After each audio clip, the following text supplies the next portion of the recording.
My name is Gavin McLachlan. I'm born and bred in Campbeltown. My job is to look after Springbank Distillery and Glengyle Distillery. The barley we source for Glengyle and Springbank Distillery is from the east coast.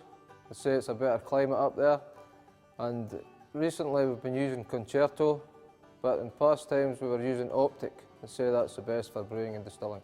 We'll get a lorry, come from the east coast. It's usually about 27.5 tonnes of barley.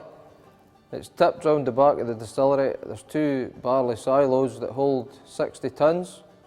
And then twice a week we do two floors. The first floor being 12 tonne and the second floor being 10 tonne. So it'll lie on the floor for about a week.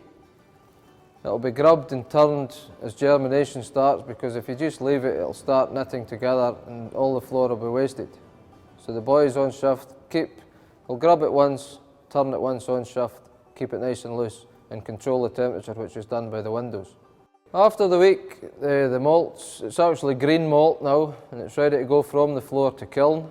It goes to the kiln by elevator, and it's probably about 45% moisture, which will be dried down to 4 to 5% moisture after kilning. Glengyle malt is made with 6 hours peat and then oil and air until dry to 4 to 5% moisture. So after, we've got to take the malted barley now to Glengyle Distillery. This process is carried out with a tractor and trailer, and then on arrival there will be an auger in the yard at Glengyle which will take the malted barley through another auger and keep it in the malt bins at Glengyle. We do 5 mashes a week. Each mash consists of 4.2 tonnes of malt, or grist now it is after it's been through the milling process. We do the first and second water we keep for the fermentation, which goes to the washbacks, and the third water is kept for the first water of the next mash. Each mash probably takes between 6 and 8 hours. Comparing that with Springbank, you're probably between 9 and 10 hours. The reason being, the semi-loiter tin has got the rakes, so it's cutting the bed all the time, and the liquid or the warts drains through it quicker. So now you've got 21,000 litres on average in the washback. The stillman or the mashman will add 3 bags of distillery M yeast, totalling 75 kilos. That will now start converting the sugars into alcohol. As when I was always learning, Frank will tell you, it's like a wee Pac-Man, just going around gobbling up all the sugar, converting it into alcohol. The fermentation time at Glengyle is minimum of 72 hours and the maximum of 110 hours. The longer the fermentation time, the fruitier spirit you get. So after fermentation time, you've now got a liquid called wash, which is probably between 4 and 6% alcohol, and it's now ready to be transferred to the wash still. It's a typical Scottish standard double distillation, and the process will maybe take between 5 and 7 hours. It's boiled up and it's charged up and it comes through as low wines. And the strength of the low wines approximately is about 23% alcohol, and it's collected in the low wines and feints receiver. The second stage of distillation now, you've collected all your low wines in the low wines and feints receiver. That's now transferred into your spirit still. It's boiled up and then it comes in to the safe, and the first 30 minutes at Glengyle, that's like your 4 shots and bad spirit you don't like.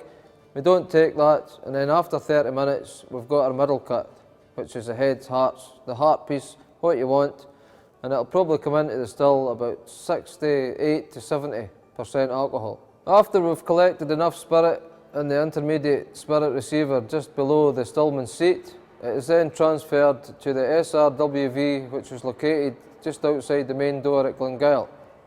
The strength of the spirit will be roughly 71% alcohol, which then, before we fill into cask, we will add Crosshill Loch water, which is our water source, and it will be reduced down to 63.5 before it's filled into cask for the next 10 years, etc. At Glengyle Distillery, we use 3 types of casks. We've got sherry butts, sherry hogsheads and bourbon barrels.